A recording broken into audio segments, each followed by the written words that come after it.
Hi అండి, నమస్తే. నేను మీ Karishma. Welcome to my channel అమ్మ చేతి మధురిమలు. ఈరోజు మనం సమ్మర్లో దొరికే పనస తొనలతో ఎంతో టేస్టీగా, థిక్గా, స్మూత్గా, కూల్గా ఉండే మిల్క్ షేక్ని తయారు చేసుకుందాం. ఈ మిల్క్ షేక్ పిల్లల నుంచి పెద్దల వరకు ఎంతో ఇష్టపడి తాగుతారు.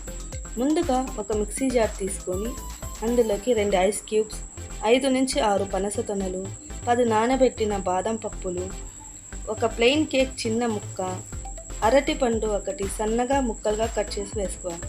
ఒక స్పూన్ హనీ, ఒక స్పూన్ పంచదార, 250 ml కాంచి చల్లార్చి పెట్టుకున్న పాలను పూసి స్మూత్గా బ్లెండ్ చేసుకోవాలి. ఇప్పుడు ఒక సర్వింగ్ గ్లాస్ తీసుకొని అందులోకి ఈ మిల్క్ షేక్ని సర్వ్ చేసుకొని పైనుంచి మనం క్రష్ చేసి పెట్టుకున్న ప్లెయిన్ కేక్ పొడిని చల్లుకొని గార్నిష్ చేసుకోవాలి. ఆ పైన మనం కట్ చేసి పెట్టుకున్న చాక్లెట్ ముక్కల్ని కూడా వేసి బాగా కలుపుకొని చల్లగా తాగితే ఎంతో టేస్టీగా ఉండే పనస తొనల మిల్క్ షేక్ రెడీ. అంతే.